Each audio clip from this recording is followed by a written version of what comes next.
Roger Stone here with an urgent warning. While we celebrate Trump's historic win, inflation continues to drain your IRA and 401k. And China is now targeting your money with a kill shot on the U.S. dollar. That's why thousands of Americans are shielding their savings with gold and contacting the experts at Colonial Metals Group. Gold has protected American wealth through every financial war. For a free 2024 gold guide that explains everything, go to freegoldguide.com/stone or call 800-747-6589. So go to freegoldguide.com/stone or call 800-747-6589. That's 800-747-6589 for a free 2024 gold guide to learn how you can protect your life's work, and if you qualify for a free home safe and up to $7,500 in free silver right now. That's freegoldguide.com/stone. Welcome to the 5 o'clock show. It's time for Common Sense. Now, it's Katz and Cosby with John Catsimatidis and Rita Cosby, standing for truth, justice, and the American way, bringing common sense to the world. Now, here's John Catsimatidis and Rita Cosby. Should old acquaintance be forgot and never brought to mind? Should old acquaintance be forgot and old Well, Happy New Year, Happy New Year, Happy New Year. And, well, we got so many things to talk about. And the good news is only 20 more days for President Biden to remain as president. Thank goodness. And thank goodness. We hope he doesn't do any more damage. And, well, we found out, breaking news. Breaking news, We found WABC. Who the heck was the poor lady that burned to death?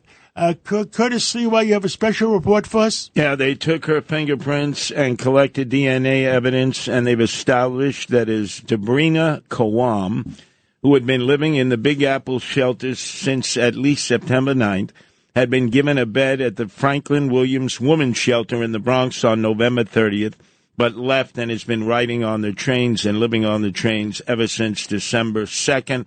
Prior to that, she is from Toms River, New Jersey. She has had a series of arrests, minor offenses for drinking, for drugs, Atlantic City, some of the Jersey Shore towns, and then eventually worked her way over to New York. And what was she doing in life before she got, she went on the downside? Yeah, and apparently his family, right? Because I was hearing, Curtis, that the mayor was trying to reach out to her family, too. Yeah, well, she has a family. In fact, she had gone to a pretty prestigious high school in which her secret ambition was to party forever.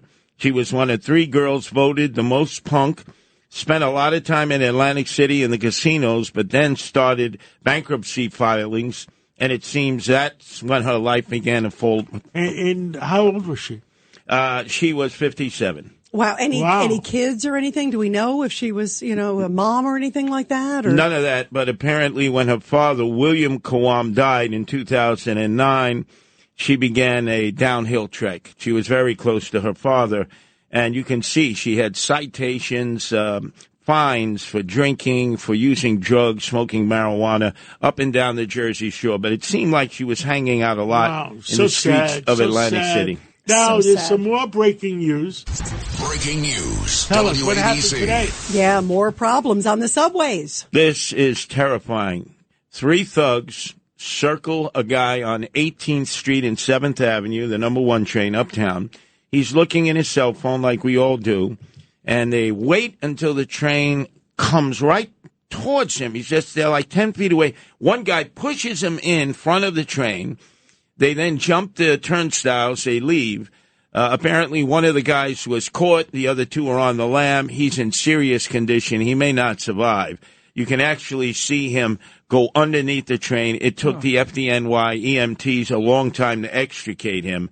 It's a horrible, horrible crime. It's just, in other words, don't stand near the edge of the train or anywhere and looking at your cell phone. You got to be aware all the time. How sad is that? And it appeared to be a planned attack. They apparently didn't know one another, But you can see they jumped a turnstile. They see him there waiting for the train. They obviously knew the train was coming in, and they simultaneously just pushed him in and then retreated and jumped back over the turnstile. So they got them? They got the ones who did it? Apparently they caught the main one who did the push-in, and now they're searching for the other two. They didn't attempt in any way, shape, or form to hide their identity. Wow. By the way, very quickly, and the woman who now has been ID'd, this woman, God rest her soul. I mean, it's so horrible. It looks like she did not know the guy either, right? No. The migrant, right? So no interaction. This These is are the strangers. Urban, Yes. This is the urban nightmare. Random violence, unprovoked. You're just an innocent stranger, and you're a victim. And there's no place you can go where you're not a potential victim. And you have to understand, many of these people just ride the trains all day. They sleep on the trains. And that's why we're down there to help them. That's why we're giving them water. We're doing wellness checks. Nobody's down there to check on them. And Curtis is to be commended by bringing back the guardian angels into the subway. By the God way, bless you for doing that. Great story in the Post. Yes, front great page story. in the New York Post, Curtis Sliwa today. Great story, by the way, and so important because it's filling the void because there's not enough police. No, there's not And enough. my son John Jr. said that it had like a zillion retweets and 5 million people have viewed it. Awesome. It's so important, Curtis. Bravo for you for what you guys the are mission doing. continues. When I first started, it was gangs, 1979, lots of gangs.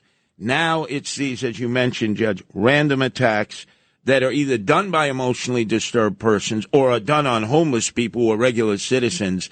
And it's endless. We need far more cops than we have down there. Far more cops. Keep us posted, Curtis. Thank you. Bravo for what you're doing. And Thank you. guys, Wow. What else are we talking about? Well, by the way, speaking of craziness, Palestinian leaders and also Hamas are gearing up for President Trump. They know that it's going to be what's tough. the new theme song? Yeah, we got a new There's song. a new theme song for the Hamas is scared about that Trump is becoming president. Please, Mr. Custom, I don't want to go. Well, that means that they're afraid that Donald Trump will be sending the troops in. And you know he will be. And he's going to go after Iran. They're already putting out the word saying he's going to go after Hamas.